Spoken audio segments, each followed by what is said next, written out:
for the Audits and Governmental Efficiency Committee. I'm joined by Council Member Wendy Gruhl, and Councilmember Zine could not make it today. There are 5 items on the agenda. What I'd like to do is, if it's okay with Ms. Gruhl, asks that items number 3, 4, and 5 be put on consent. And then we'll get to item number 1 and then to number 2. Or did you want to go any in items 3, 4, or 5 in more detail? Just 3, if we could have a brief discussion. We'll have a brief discussion of 3. So item 4 and 5 will be on consent. Mr. Chair, just to clarify, 4 and 5 are note and file, so it will be consent to note and file. We'll send to note and file. Okay, thank you. All righty, so now if we could ask the city clerk to read out number 1, please. Item number 1 is a controller audit in response to motion of Council Members Parks and Wizar relative to creating a single integrated citywide grants database. Hey, thank you very much. And the first, as was mentioned, is controller report by the Controller's Office on the grant seeking administration processes. The council has been interested in improving the efficiency of the grant processes. It comes up a lot in budget and finance, which both of us, Ms. Gruhl and myself, sit on. In 2004, the council actually voted to create a grants unit in the CAO's office. And in the year 06-07, the city received somewhere in the neighborhood of $500 million in state and federal grant funding, equivalent to 7% of our budget. As you can see, there is a lot that can be done if we are more efficient and expedient in terms of how we handle our grants. And so I am very happy that we have the Controller, Laura Chick, here with us today to talk to us about this item. My hope is that we will have a thorough discussion, and then we can decide on how we will proceed. So, Ms. Chick, welcome, and thank you for being here today. Thank you. Thank you, Mr. Chair and Council Member. So, year after year, one of the most important funding streams, as you mentioned, for the city is grant dollars. And I don't know if you're both already aware, but it was your colleague, Council Member Bernard Parks, that through a council motion requested our office to take a look at this. So $450 million a year about. But we don't know exactly how much we're getting, which was one of the major findings in the audit, kind of significant. That we're kind of groping in the dark. We took a best practices comparison with New York, San Francisco, Houston, Sacramento, Phoenix, and the County of Salt Lake, and came up with findings that say basically in comparison with leading grant practices, we're falling short. We're calling for centralized and coordinated oversight as an essential part of a well-run grant program, and that kind of centralized oversight does not exist in our city. So we're saying it's time for a centralized area or some kind of bringing together of the oversight of grants. And key to this oversight is an integrated citywide grants database. We have one that is utilized now by one department, and we need to expand it citywide. So you already know this. With a lack of coordination in grant seeking, we're missing out on potential grant opportunities.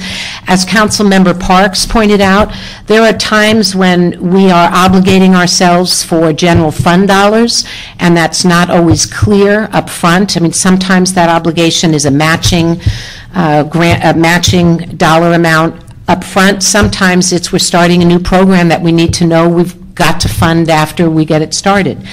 We have a bureaucratic maze in our application and acceptance process. It takes far too long.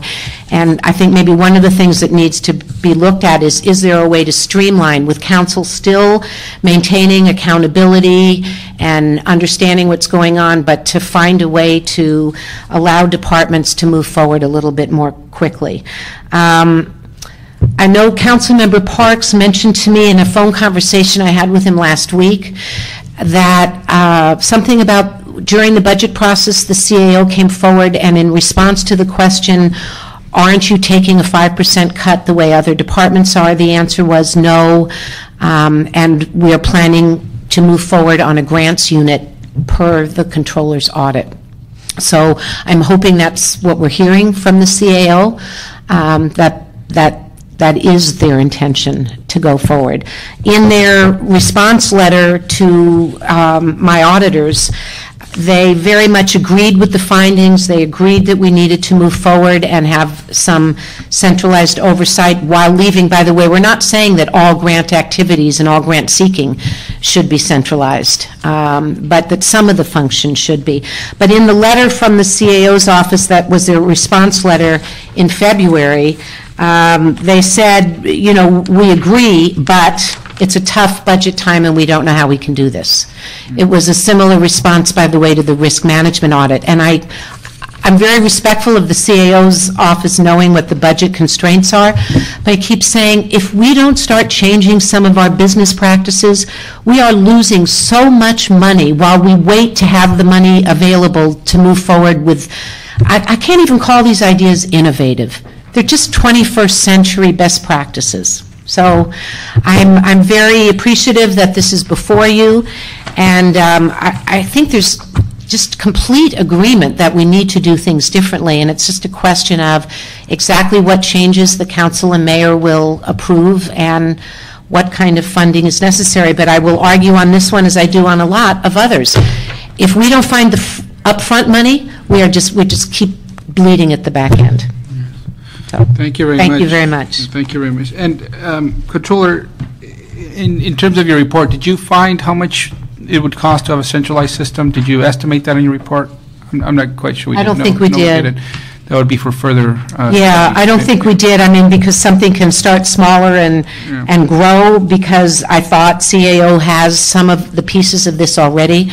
And so I think they have some staffing that's put to this. But no, we didn't cost the whole thing out, because I think it also depends on how far you want to go with this.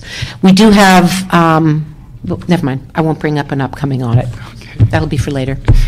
And we want to be mindful of your time as well, Ms. Chick, but we would appreciate if you could stay here. My staff to come up? Well, no, if I can stay. We want to hear from the CLA and CAO to hear their thoughts, and if you're here, it could help us move through this. Okay. Can I just ask a question before that? I think it alludes to here, Laura, that you looked at other cities right. in looking at best practices, and that they did have a database, I think, to the database.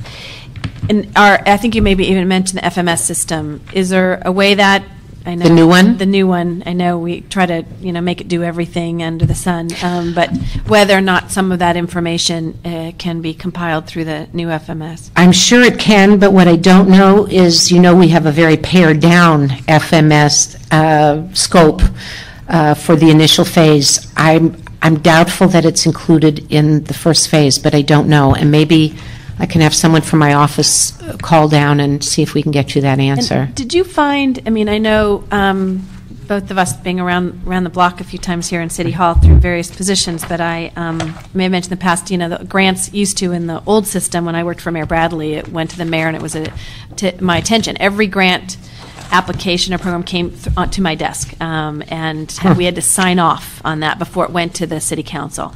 And there was I know Paul's going to talk a little bit about the Board of Grants Administration and so forth, but it seems like over the years, we know the federal government is not giving as much grants as it was before, but that really the success or failure is dependent upon the general manager and how important they believe it is.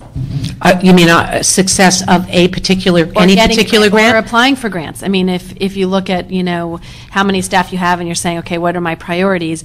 I don't think a lot of the general managers list getting grants as one of their priorities, which it should be, and how to kind of shine the light on that as well, and to make it part in it, maybe in the mayor's office where they have that as part of their performance review, how they go after grants, and because there's a lot out there. I've always felt we're missing out on a lot of grant dollars, even if the federal government is cutting back, and there are foundations as well. And there was an example in the audit I released yesterday that pointed out that the Environmental Affairs Department, whose mission I'm sometimes not sure of, could be applying for grants to help the city advance faster and better on greening our own buildings. You know, so I think both for the purposes you're stating of increasing the amount of grants that are coming in, but also to focus on grants that we're really hungry for, that help us move forward on innovative ideas that we can't fund otherwise. Because otherwise, I mean, again, I know in the old days that the CLA had our lobbyists both in the federal and state government. We got kind of a weekly report as to grants that were available. I don't know if that's necessarily still happening as to ensuring that departments know, or electeds, and sometimes it would, if you saw it, you'd say, whoa, that one would be one we should apply for. Right now, I'm not sure who directs those departments to apply for this if we find out it's part of the Federal Register that this new grant has come up, or... I think it's predominantly hit or miss. Yeah. That there is not an organized way that we're going after the grants, which ones we're going after, how we're maximizing their use, and that's really what the audit is calling for. It's such a huge source of money. Shouldn't we be going about this in a rather integrated, thoughtful way? And the one thing that struck me as well, when you mentioned on there that there was it took 154 days to formally accept the funds, right. Which included the 69 days from award notification for the department to submit, and then about 85 days for the mayor and council to... Because sometimes a grant acceptance goes to multiple council committees. Mm-hmm. An awesome process. Yeah.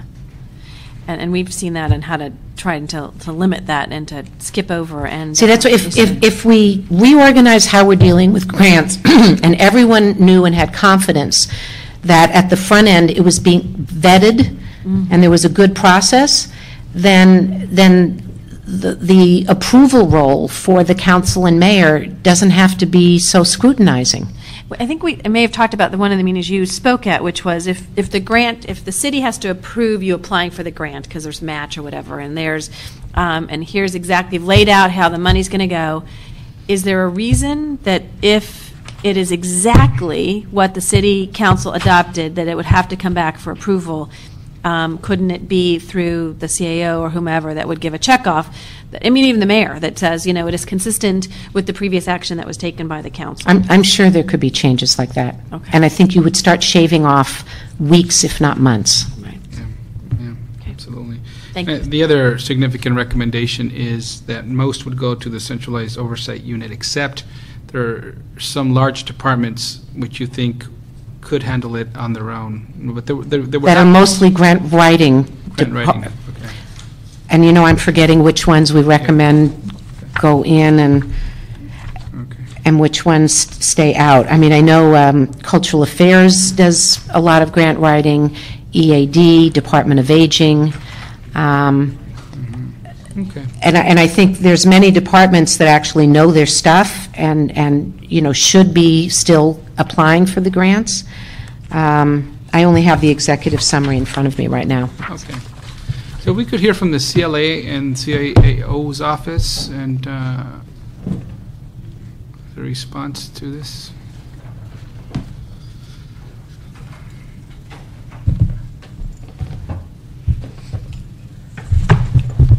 Good afternoon, Patty Huber from the CAO. Paul Smith, CLA. What are your thoughts on this and the recommendations? I'll begin. I'm the oldest person at the table, and I have probably some institutional background on this matter.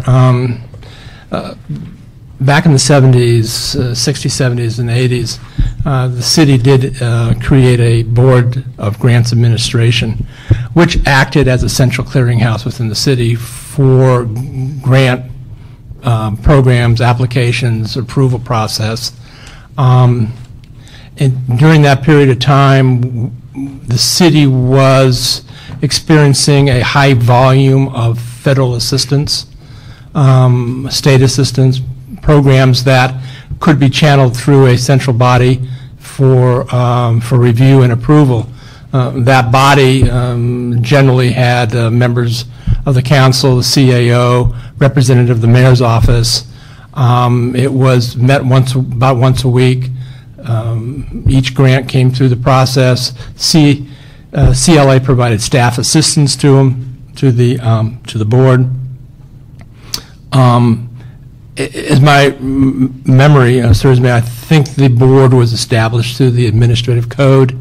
It acted like an oversight body that we now see frequently used by the city on many programs. It was gradually, its usefulness decreased as the number of grants started to diminish, the number of the activity of it. There was a sense of the members of council that the policy committees could handle the volume. For instance, we had a housing committee, economic development committees would take on the block grant consolidated plan. And the consolidated plan is a big entitlement program for the city, $80 to $100 million a year, consisting of block grant and home ownership program, emergency shelter programs. That would go through the housing or the CDD oversight committee. Aging grants, the Older American Acts would go to the appropriate jurisdiction of the council committee would handle aging matters. So the policy committees would handle these things because the policy committees had a more day-to-day knowledge and experience with the operations of the departments and their needs and how these grants would fit within those operations. We are now seeing, in a sense, a emergence of a sense now that perhaps we need to take a look at the oversight ordinance in earnest, look how we can streamline that ordinance to provide general managers and perhaps a centralized unit within the CAO's office to be more proactive in what we're looking for, how we process it, how we approve it. I think there is a merit in having a body of folks who do this on a regular basis, who have an understanding of what the grantors are looking for, how we can provide technical assistance to the departments to make it happen. Is there any number of benefits if you have dedicated staff looking at these grants? Having said that, a lot of grants are in many ways different. They have different requirements, different funding. Obviously, the fund source is different. Compliance is somewhat different. So there's a body of knowledge that has to be gathered to make this thing work effectively. Do you generally agree with most of the controller's recommendations? All of them? I would emphatically say that I think we have now an opportunity to look at the oversight, the grants ordinance, to see if it's an aging document. We need to look at it to see if we can tweak it to make it more responsive to allow, for instance, on the application process. General manager now are coming. The ordinance allows them to come back within 30 days if they submit an application and tell us why and what they were doing with it and the essential ingredients of the application. I will note that the city attorney has always cautioned us that applications and the grants themselves in some way are legal documents that in some way will obligate the city in some ways. So why we think the application process can be streamlined and move forward, we do have to be cognizant of what we are agreeing or asking for from the grantor agency and what requirements are being asked of us, both or either financially or in compliance or other things. So there is just that cautionary note that when we do streamline, we just be cautious about how we go about doing this. And I don't think that's a problem. We just got to have in the back of our mind that that's something we need to explore. Secondly, I think a unit within the CAO's office or somewhere else, dedicated staff to assist departments in knowing what's out there, to processing when they get in an application that comes before them, help them seek out what's there that they could apply for, give them technical assistance in maybe grant proposal writing, any number of series of tasks that we could help them with to make this a fluid, dynamic, nimble process. But I do have to, I know the controller said that we probably could gather in and utilize in a more effective process grants out there. But at the same time, if we had a staff to do this, but staff costs, there are staff costs associated. There will be fiscal impacts if you have a team. If you don't have enough people, you're just making a promise that you can't keep. If you if you add more, then you have additional fiscal impacts in a time when we have budgetary concerns. So it's a very narrow balancing act between how do we put more money out there to get more money and do it in a way that makes sense. So I think what my recommendation would be for this is to send this back to the CAO and the CLA.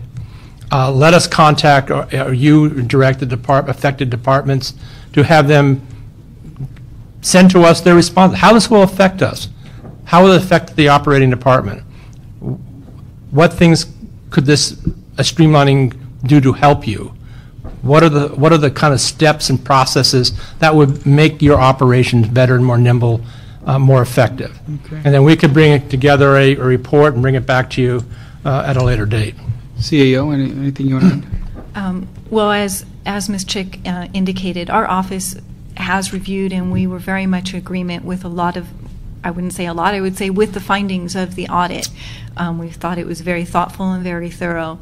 In terms of putting a centralized oversight function in our office, we are more than happy to take that on. We're trying to evaluate sort of what that would look like and what kind of resources we would need to have for it. But there are some questions out there. There are some things in the audit that make it more difficult. For instance, one recommendation was that maybe council should establish a time frame for the review and approval of grants. Well, that time frame may impact, you know, in terms of our workload, what kind of staffing levels we would need. And so without some idea of what those things might be, it makes it a little bit harder for us to fully kind of understand the size of what we would be taking on. Not necessarily that it would have to be something we'd have to do all at once. It might be something that gets phased in over years. And we are in agreement with the CLA that it would be helpful as a starting point to be looking at the grants ordinance and what that process would look like, because often your process drives your staffing and other resource needs. We absolutely agree that some kind of database would be extremely helpful. We don't have a handle, nobody in the city has a handle on how many grants are applied for, how much money we get.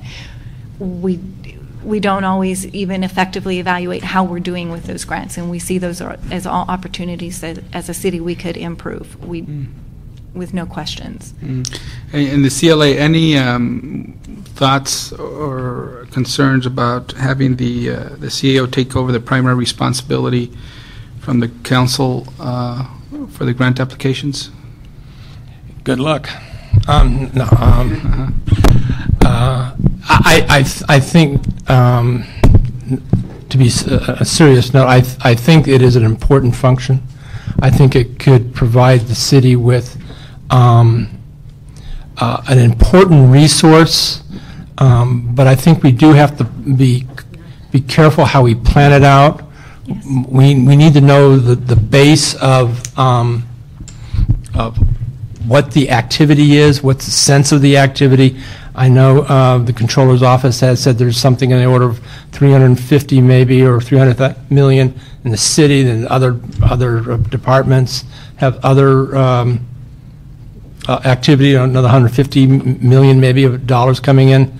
So I think once we get a better handle on what activity is going on now, how the departments are responding or not responding to the grants ordinance, we would get a better handle on how we could craft something that makes sense for both implementing a streamlined ordinance and increasing our our effectiveness and deliverables on grant applications and awards. Okay, I'll now turn to Ms. Gruhl for any more questions, but let me say that with the request of the motion by Mr. Parks and the controller's review and really identifying issues with the way we currently do our grant processes and some very good recommendations on the table, and the CAO and the CLA in concept agreeing with those recommendations, I will recommend that we hear back from the CLA and CAO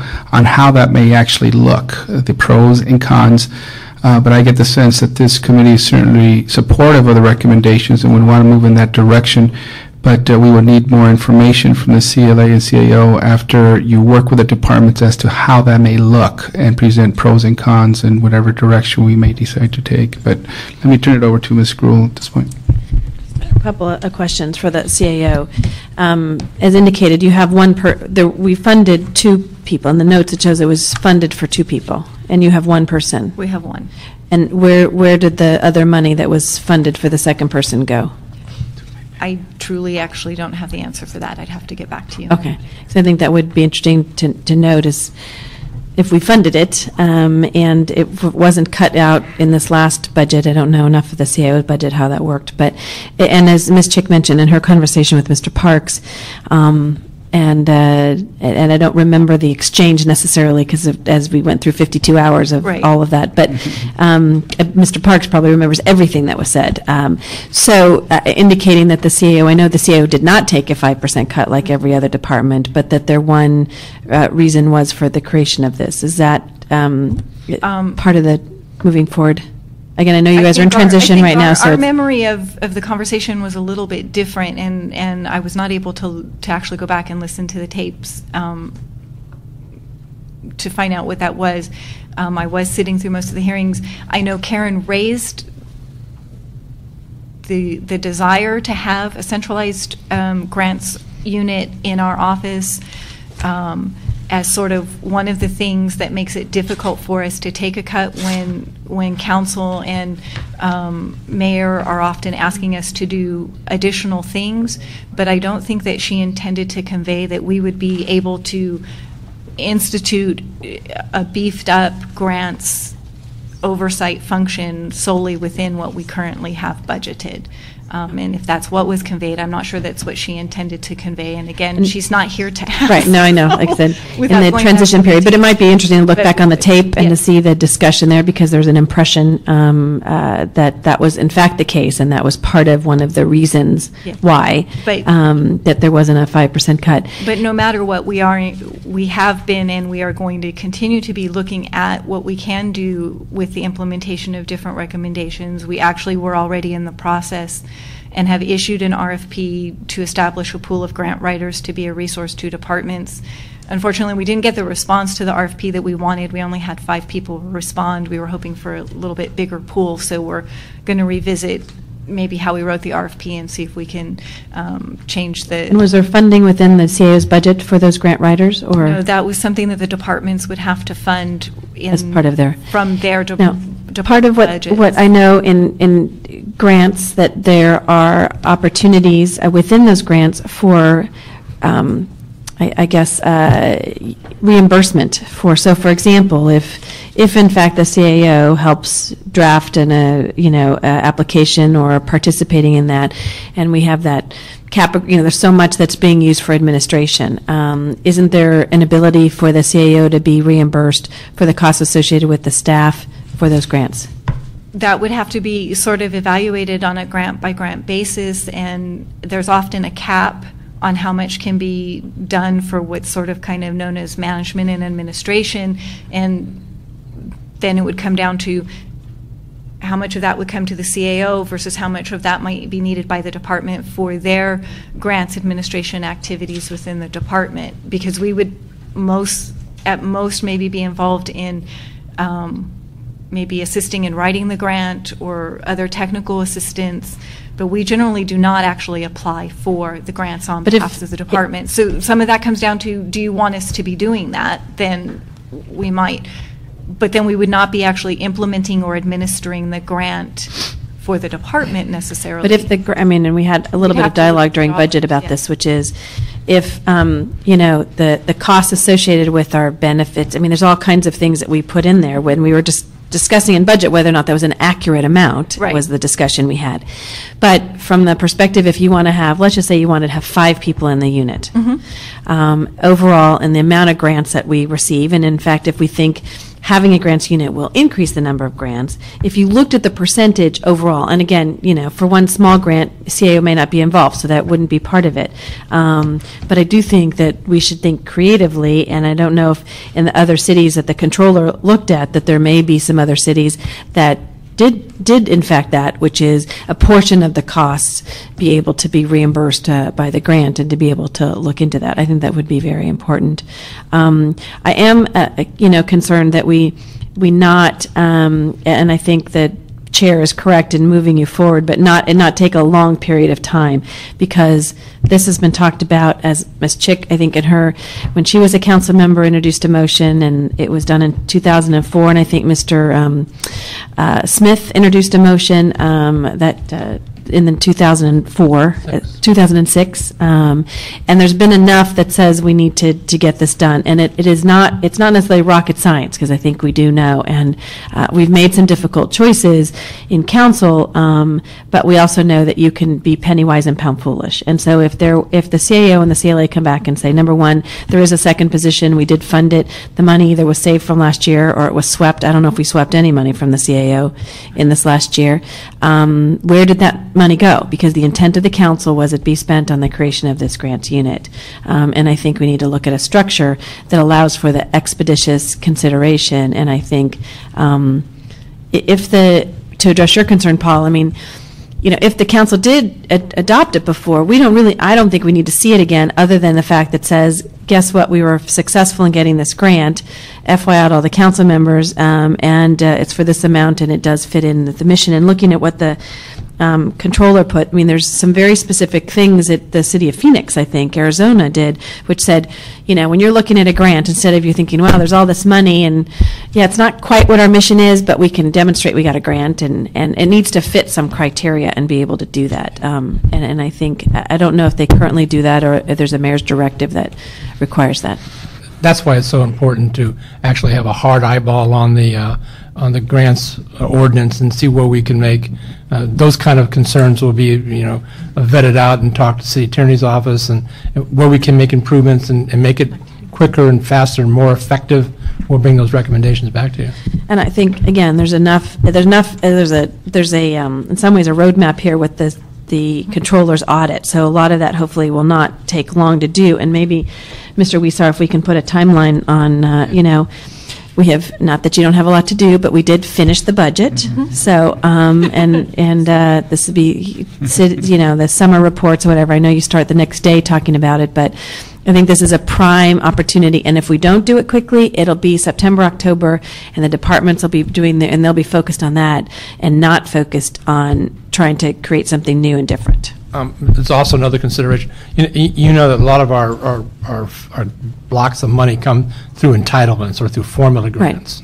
Right. Those have a really established process by which we move those through. We may look at this and say the entitlement grants may be sufficiently vetted on a process on their own that they wouldn't fit in with this process. Yeah. Or they may. So but I also think we know, coming from HUD and being that, and we had this in the discussions with the previous mayor, which was on the consolidated plan. We know every year when we're supposed to, put that application in. We know every year the timelines that, you have the hearings.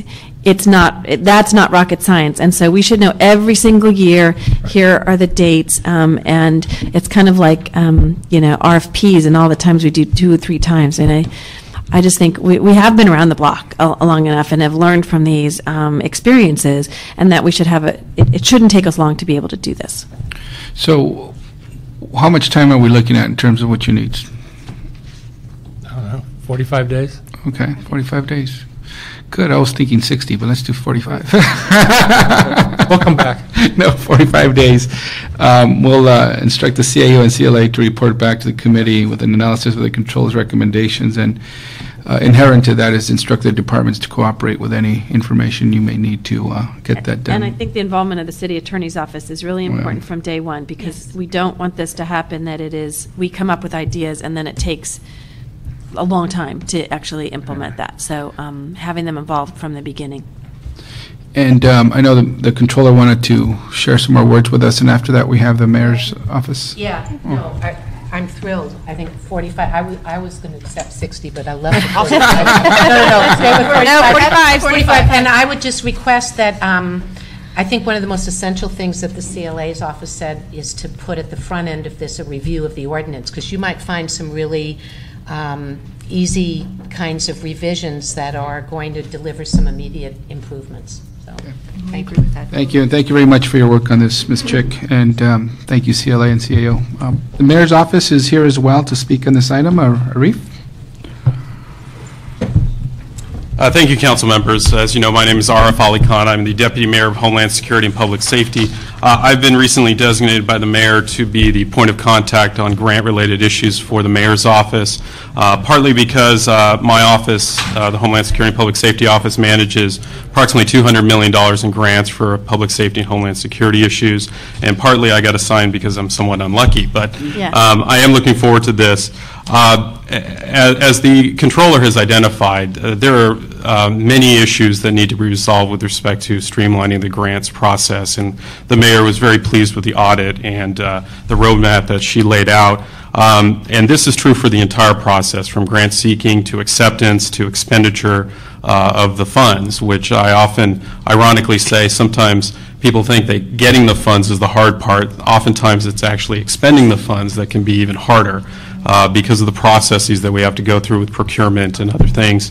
And so we're very much looking forward to working with the CAO, CLA, the city attorney, the controller, and of course the council to look at what are the things we can do with respect to the ordinance, with respect to the structure, with respect to the processes that are necessary to get these funds to the city and make sure they're expended in a way. And I think by working and forming a working group, I think will be very useful to propose some thoughtful adjustments to streamline the process with the necessary oversight that should be on these public funds. In particular, I just wanted to make one mention. I think oftentimes we're focused on the process, the acceptance, and the expenditure. But I think what's also been important that we've identified, and certainly the mayor has, is that we need to have a strategic vision on why we're obtaining these grants. I think a good example of that is the way we change the paradigm and the way we seek public safety grants now.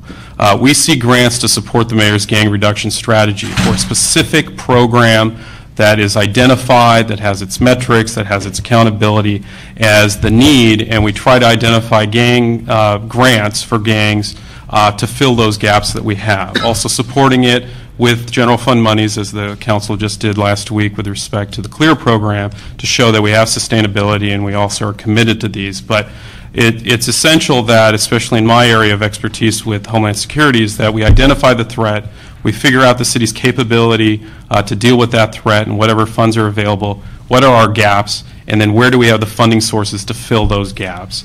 We should not, and I don't think we are, but we should always keep in mind we should not be going after grants just to go after a grant.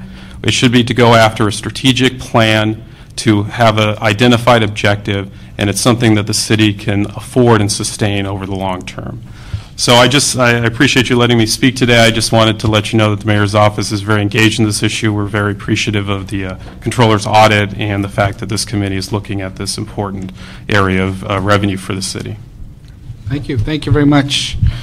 So with that, we'll... I just want to compliment the mayor's office on this. I mean, remember when that mayor's office of criminal justice planning, which is now under, that is probably the prime example of where it's effective, and that there is a focus and an attention, and there's accountability on the public safety arm. It's how do we get some of those others to fit that same model, which is there's a greater focus and attention.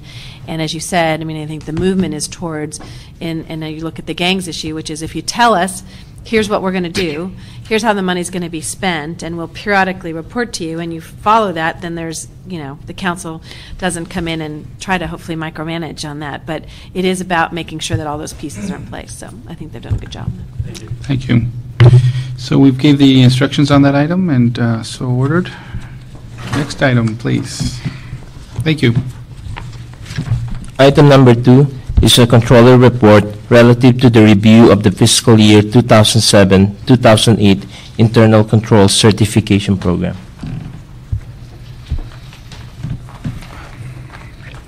Welcome.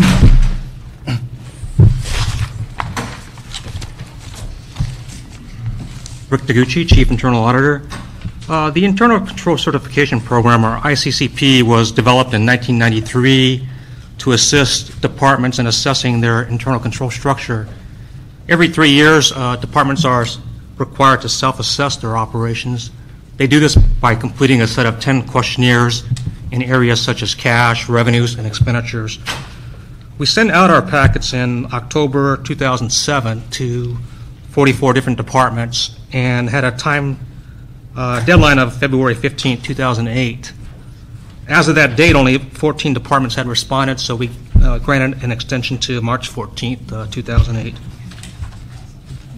Of the departments that responded, they reported a total of 319 weaknesses, mainly in the areas of... Well, before you go on, and those that didn't respond, why didn't they respond? And is there any repercussion to them not responding, or is it all kind of, in some sense, voluntary? Okay, page 2 lists the 7 departments. The main ones are El Pueblo, Cultural Affairs, Police Department, Public Works, Bureau of Street Services. We sent a follow-up letter in February indicating that they hadn't responded. Some of the departments, they called back and said, well, we never got the first one. We never got the letter that was sent in October. Apparently it wasn't trickled down to the staff responsible for completing the questionnaires. And those departments, some of them have said that we'll work on it, and periodically they say they're working on it, but we still haven't got any of those 7 departments. For the next go-around, which isn't going to happen for another 3 years, we plan to maybe change our procedures whereby we'd have people attend a short training session and have the people maybe sign up for, that they're attending, so that we know who attended and that the people actually responsible for completing them actually have them. For departments that don't show up, then we can maybe send a letter to those departments. Now, what's the risk or the cost to the city of us not having this information, or the opportunity for your office to review the internal controls? I mean, what is... Well, the main risk is that there could be significant problems out there that departments aren't identifying. The questionnaires are pretty comprehensive. There's probably maybe 800 to 1,000 types of questions, so it's a good tool for departments to go through. And I know that the CLA was involved in this process, and they were getting positive feedback on the program that said that the departments thought this process was useful. And so for those departments that did respond to you, gave them feedback on how they could improve their cash control, their expenditure controls, operational controls, et cetera, correct? So they benefited from that? Yes. Yeah. And what I'm trying to assess is, given the jurisdiction of this committee and the council over these departments, is it worth our while to really press these 7 departments to go through this process this year, or should we wait for the next 3 years? In the next 3 years? Yeah, that's hard to say. In terms of the ramifications of not submitting one, it does increase their chances of getting audited by not submitting the ICCP. Oh. So that is somewhat of a penalty. They don't know it yet, but that's kind of what happens. It goes into our There's the threat. risk assessment. So. But maybe, Mr. Chair, one of the things we could do is a couple things. One is send a letter from this committee asking them to submit. And number 2 is continuing this item to the next meeting and ask those departments to be present. And I'm sure the city clerk or CLA can let them know and ask them to be here and publicly explain why they haven't responded. Oh, I like, or both, 1, 2, or 3. I think we'll do all 3. We'll take number 3, which is send a letter from this committee. Second, ask them to be here. We'll hear the item today, but also continue it and request the departments to be here at the next time we schedule this item. So, okay, if you could go ahead on your overall report. Oh, that was basically it. I mean, The only thing was again about the 7 different departments that they hadn't responded and still haven't responded. Again, periodically we get calls from that department, so they're still working on it. In the case of police department, they contended that they submitted the documents, but all they really submitted was the worksheets, which weren't even required by the program. They're only required to submit a certification signed by the department head, which we didn't receive, and they're required to submit a summary of weaknesses that indicate what the weaknesses are in a corrective action plan, and we didn't receive that either. So as far as we were concerned, we hadn't really received it. Okay. Well, thank you. I think this is a valuable tool for the departments to use, and obviously it's not a full in-depth audit, but at least could identify some areas in which they could improve their service delivery. But I think we will go with Ms. Gruel's recommendations, and we'll send a letter. We will also continue this item and ask those department heads to be here at that time. Can I ask, I just want to ask one other, I know it'll come back again, but particularly I was most interested in the cash section, which is always one in which there are abuses potentially. And I know, unfortunately, from personal experience, not that I, did anything, but that in an instance in a family business where many years ago, where someone would come in, and as you list the inventory, which is someone would come in and they would purchase with cash a particular item, 3 or 4 items, and then the employee would void that invoice and in essence keep the cash. The person would still take the materials, and this is a way in which they were able to do that. So I think that there are several ways where people can get around that, and I know we had a Rec and Parks issue on golfing at one point that the audit, that the Controller's Office was able to do. But I think as you look at it, it's only every 3 years, it may be that on some of those items, particularly, again, the cash basis, where you see quite a few, it seems like, are where the problems were. Animal services, 12, I don't know, the 12 weaknesses out of, the 25 number of weaknesses that they have, to even the one that kind of surprised me was the Office of Finance, that 7 of theirs were in the cash basis out of the 11. And so I don't know if the controller, and as you come back, when we continue this and hear from the other departments, if there are items within here that would recommend that there be greater review during that 3-year process for those that are of particular concern, again, on the cash basis. 3 years from now, someone can take a lot of money. And again, I know from my own personal experience in my family's business where someone did that. And it's very hard to be able to prove it necessarily. And so I think I'd like to see if the controller would want to recommend. Yes, the animal services audit that we recently completed indicated some problems with the voids. There were a lot of voids that weren't really explained. Yeah, that's a key, voids. So, but if you could, when you come back, maybe chat with the controller and see if there are some things that you'd make recommendations instead of it being every 3 years, certain ones that you'd come back sooner. Thank you very much. So my staff will work with the CLA and the controller, the CLA, to send those letters and get them back here. Thank you. Next item. So item number 2 will be continued. Item number 3 is Simpson and Simpson communication relative to the financial statements for the Municipal Improvement Corporation of Los Angeles.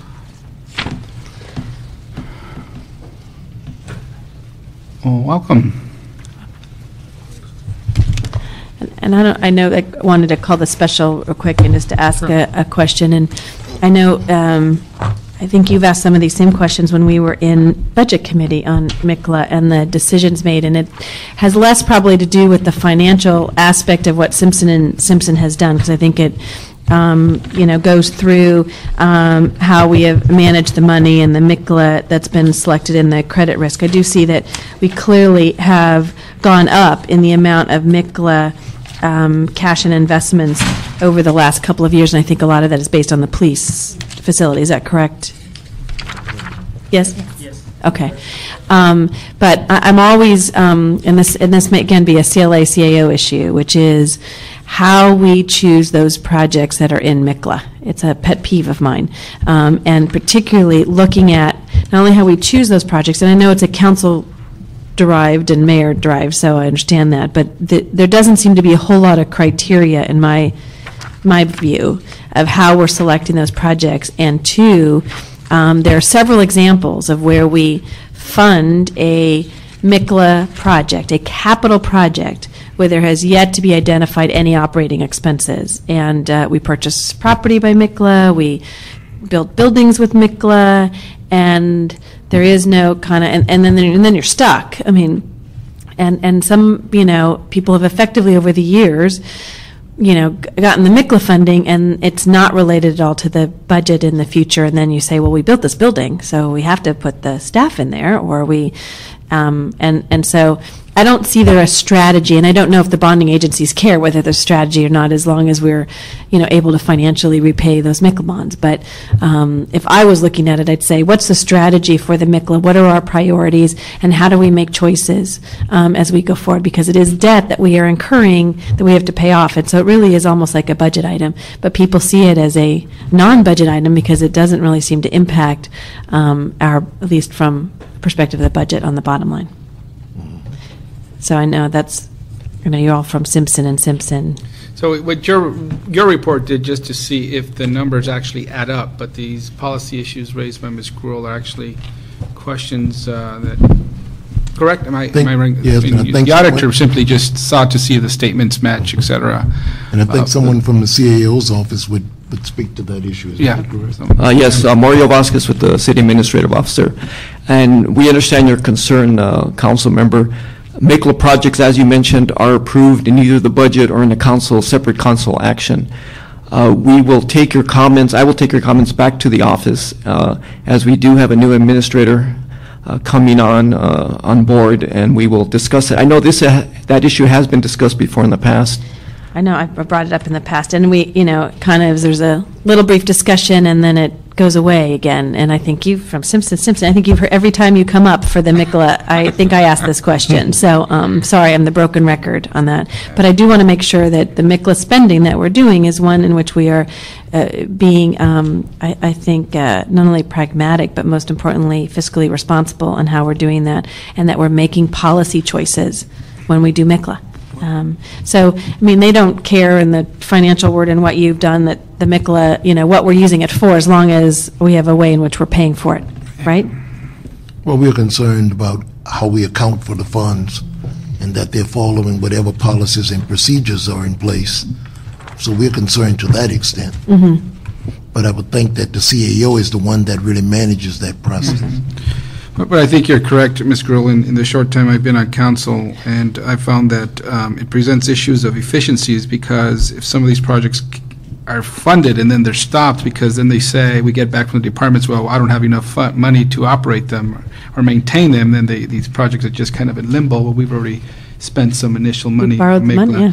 And secondly, it's an issue of equity, because where are we putting the facilities? Is it based, it's not based on need, but it's more based on someone happens to push a project forward that we could get MICLA funding, and then it's not really conducive to providing a comprehensive plan as to how we're really putting out our long-term assets throughout the city. So it presents a number of issues, and I think it was within my first couple of months I heard you on the council floor raise this very issue about this. So and as I recall, you had a project you wanted to get funded, and they were questioning it and not saying you could get MICLA. I remember this, and that you wanted to go in that direction. And so I think, and we talked about where's the policy, because you didn't have as much available. I think, too, if my memory might be fully, but the importance of that, because there's projects now that we funded for MICLA or identified MICLA funding for many years ago that have yet to come to fruition, but yet we use that money to buy that property, and there isn't necessarily the other support.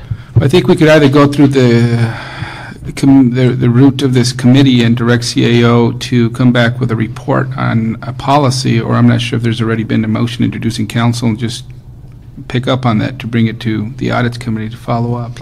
Whichever, I think we introduced a motion, and I think there was a little cursory report. We can look back on it, but I do think it is as we're going, not in budget time, but we're preparing for a bad budget year again, and that we need to look at this, that I want to make sure we're using it efficiently. And as we get closer, as we spent so much money on the police facility, you know, what's the amount, percentage that we can go for in MICLA fund?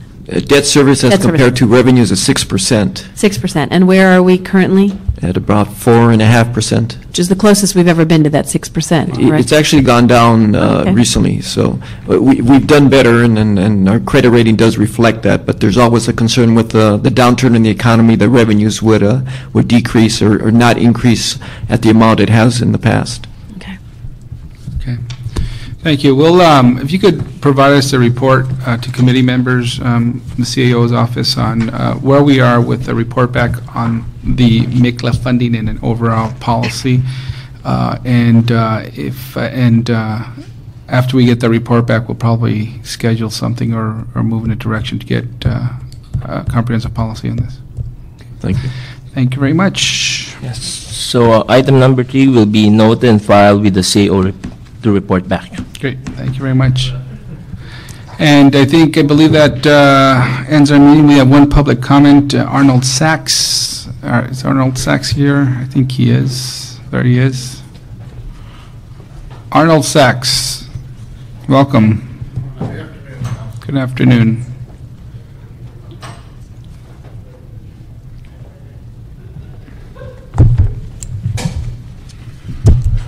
It is indeed eye-opening to come to this committee meeting.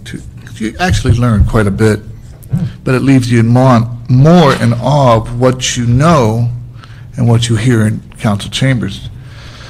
The person who spoke on behalf of the mayor's office regarding the grants made me think about there was a commission hearing for the Trade, Tourism, and Commerce Committee, and somebody from the harbor. They were talking about funding that was available for projects that aren't necessary. And when the spokesperson for the mayor's office spoke about getting the grants is not that difficult sometimes, it's spending them. They should get together.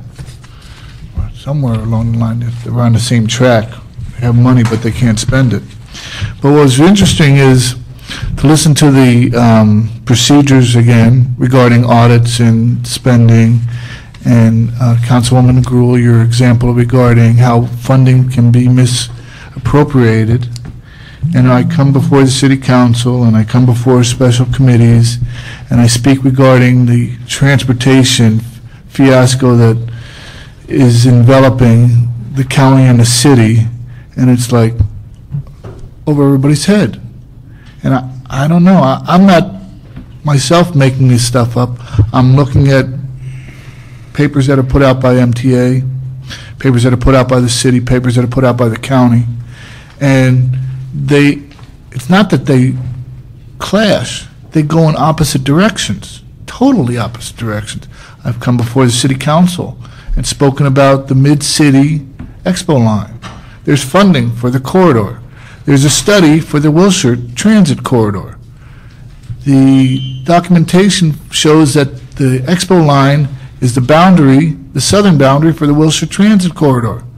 So if it's a southern boundary for the Wilshire Transit Corridor, what boundary is it for the Expo Mid-City Corridor? Thank you, Mr. Sachs. I understand. Thank you, sir, for your time, your attention, and again, your answers. That adjourns this meeting. Thank you very much.